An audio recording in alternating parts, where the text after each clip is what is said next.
समास के बारे में बताएंगे, जो कि हिंदी ग्रामर का एक बहुत महत्वपूर्ण चैप्टर है। सबसे पहले जानेंगे कि समास किसको कहते हैं। अगर जब समास ही अच्छी तरीका से जानेंगे, जब आपको संधि अच्छी तरीका से जानना जरूरी है, तो संधि भी मेरा YouTube चैनल पर अपलोड है, आप उसे जा करके देख सकते हैं। सबसे पहले यहाँ पे देखें कि समास किसको कहते हैं। कहा जा रहा है कि दो या दो से अधिक पदों को मिलाकर जो सार्थक शब्द बनते हैं उसे समास कहते हैं। दो या दो से अधिक पद मिलेगा, हम कुछ दिन पहले हम आपको बताए थे कि वैसे शब्द जो दो या दो से अधिक वर्णों से मिलकर के बनता है उसे शब्द कहते हैं, और अगर जो शब्द किसी वाक्य में प्रयोग हो जाता है तो वह पद कहलाते हैं। तो उसी तरीका से यहाँ पे लिखा गया है कि दो या दो से अधिक पद, तो आगे पद समझेंगे। जैसे यहाँ पे लिखेंगे का मा ला, तो ये एक प्रकार का शब्द हुआ, लेकिन इसी को जब वाक्य में प्रयोग कर देंगे तो ये पद हो गया। जैसे नीला, नीला, नीला, नीला भी एक शब्द हुआ, ये भी एक शब्द हुआ। जब इसको एक वाक्य में प्रयोग कर देंगे नील कमल, यानी यह एक प्रकार के समास बन गया। यानी हम कह सकते हैं कि दो या दो से अधिक पदों को मिलाने से, दो या दो से अधिक पदों को मिलाने से ही सिर्फ नहीं होगा, दो या दो वर्णों को जब हम मिलाते थे तो मिल तो जाता था लेकिन अर्थ नहीं देता था। तो जब तक अर्थ नहीं देगा तब तक हम उसको शब्द नहीं कहेंगे। उसी तरीका से यह भी दो वर्ण नहीं, इसमें दो को पद मिलेगा। पद हम आपको बता दिए हैं, और दो पद मिल गया उसके बाद कोई ना कोई अर्थ दे दिया तो उसको हम समास कह सकते हैं। आशा करते हैं कि आप समास अच्छी तरीके से समझ गए होंगे। उसके बाद जानेंगे कि समास के भेद। तो समास के 6 भेद होते हैं। समास के 6 भेद होते हैं जो यहाँ पे लिखा गया है।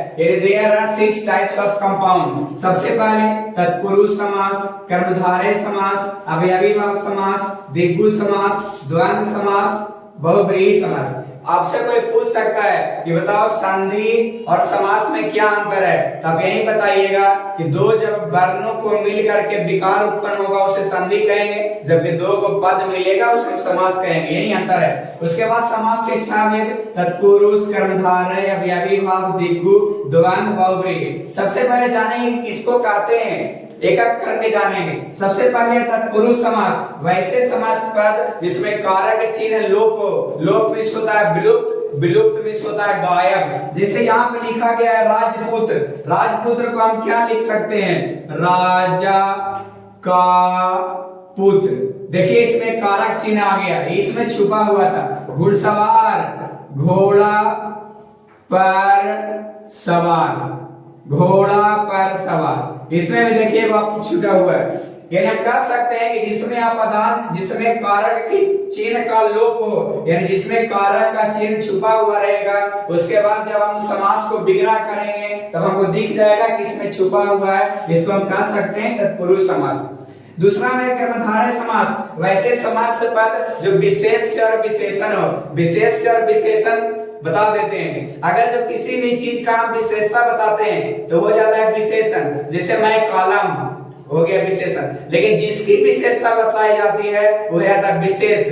मैं काला हूं, काला हो गया विशेषण, और मैं का विशेषता बताया जा रहा है, हम हो जाएंगे विशेष। ये देखिए यहाँ पे लिखा हुआ है नील कमल, यानी इसको क्या कह सकते हैं कि नीला कमल, यानी कमल है जो कैसा है, नीला, ये उसका विशेषता बता रहा है, विशेषण हो गया। लेकिन जिसका विशेषता बताएगा हो जाएगा विशेष। तो कमल के विशेषता बता रहा है कि नीला है, तो देखिए दोनों विशेष विशेषण हुआ, नीलकमल हो जाएगा कर्मधारय समास। महाराज, जिसको बोलते हैं महान राजा, यहाँ पे राजा कैसा है तो महान है, विशेषता बताई जा रही है, हो जाएगा विशेषण। और जिसकी विशेषता बताई जाएगी हो जाएगा विशेष। राजा की विशेषता बताई जा रही है विशेष, तो हो जाएगा महाराजा कर्मधारय समास। यानी हम कह सकते हैं कि वैसे समास जो आपस में विग्रह करने पर विशेष विशेषण का अर्थ देता है उसे हम कह देंगे कर्मधारय समास। आशा करते हैं कि ये दोनों समझ गए होंगे। उसके बाद है अवयवीभाव समास, वैसे समास पद जिसका पहला पद अव्यय हो। जैसे यहाँ पे लिखेंगे प्रतिदिन,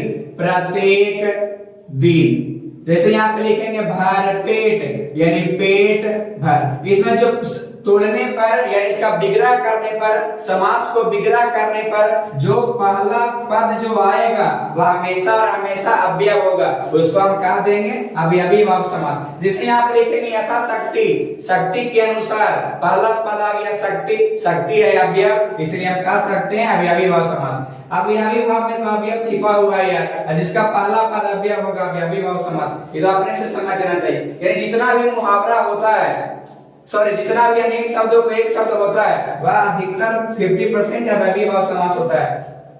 अगला है दिग्गु समास। अगर जो समास के इस छो भेद में से कोई अगर जो आसान है तब है दिग्गु समास, यानी वैसे समास पद जिसका पहला पद संख्यावाचक हो। जैसे यहाँ पे लिखा हुआ है चौराहा, चौराहा के हम बोलेंगे चार राहों का समाहार, जहाँ पे चार राह आकर के मिलता है उसको हम चौराहा कहते हैं, यानी कह सकते हैं चार राहों का समाहार, इसी को हम चौराहा बोलते हैं। समाहार में मिलना। अठन्नी यानी आठ आनों का समाहार, समाहार में होता है मिलना। इसमें भी 8 आ रहा है, इसमें भी 4 आ रहा है, और हम सबको पता है कि 4 और 8 संख्यावाचक है। तो वैसे समास जिसको विग्रह करने पर अगर जो पहला पद संख्यावाचक आ जाएगा उसे हम आराम से कह सकते हैं दिग्गु समास। आशा करते हैं कि आप समझ गए होंगे। अगला है द्वंद्व समास। द्वंद्व समास को जब हम विग्रह करेंगे तो उसका दोनों पद प्रधान रहेगा। जैसे माता पिता, उसको हम विग्रह करेंगे तो माता और पिता, पहले भी माता पिता थे बाद में भी माता पिता। या अगर जो दिग्गु समास हमको द्वंद्व समास पकड़ने का सबसे आसान तरीका है, इसमें बीच में और लगा हुआ रहेगा। जितना भी, जैसे माता पिता, इसको विग्रह करें तो हो जाएगा माता और पिता। अंदर बाहर, इसको विग्रह करेंगे तो अंदर और बाहर। यानी हम कह सकते हैं कि पहले तो दोनों पद प्रधान होता है जब विग्रह करते हैं, और उसके बाद बीच में और चल जाता है। यानी हम कह सकते हैं कि वैसे समास जिसको विग्रह करने पर दोनों पद प्रधान होता है उसे हम द्वंद्व समास कहते हैं। आशा करते हैं कि आप द्वंद्व समास समझ गए होंगे। उसके बाद है बहुव्रीहि समास। बहुव्रीहि समास उस समास को कहते हैं जो अपने अर्थ को छोड़ करके भाग जाता है। जैसे हम बोलेंगे, यहाँ पे लिखा हुआ है दशानन, यानी 10 आनन, यानी इसका 10 सर हो, यानी दशानन 10 आनंद तो है, लेकिन यहाँ रावण का बोध कराता है। महादेव महान देव, यानी शंकर का बोध कराते हैं, यानी अपना अर्थ छोड़ रहा है और किसी दूसरे अर्थ में भाग रहा है, उसको हम कह सकते हैं बहुव्रीहि समास। अगला दिग्गु समास और बहुव्रीहि समास में अंतर। वैसे समास जिसको विग्रह करने पर पहला पद संख्यावाचक आता है, बहुव्रीहि समास को भी विग्रह करने पर पहला पद संख्यावाचक आता है। बस अंतर इतना ही है कि दिग्गु समास अपने अर्थ को छोड़ करके नहीं भागता है, जबकि द्वंद्व समास बहुव्रीहि समास अपने अर्थ को छोड़ करके भाग जाता है। तो वैसे समास विग्रह करने पर पहला शब्द संख्यावाचक, इसमें भी 10 आनंद संख्यावाचक। बस अंतर इतना ही है कि यह अर्थ छोड़ करके नहीं भागता है और यह अर्थ छोड़ करके भाग जाता है। आशा करते हैं कि आप अच्छी तरीका से समास समझ गए होंगे। आज के लिए यही तक। जय हिंद, जय भारत।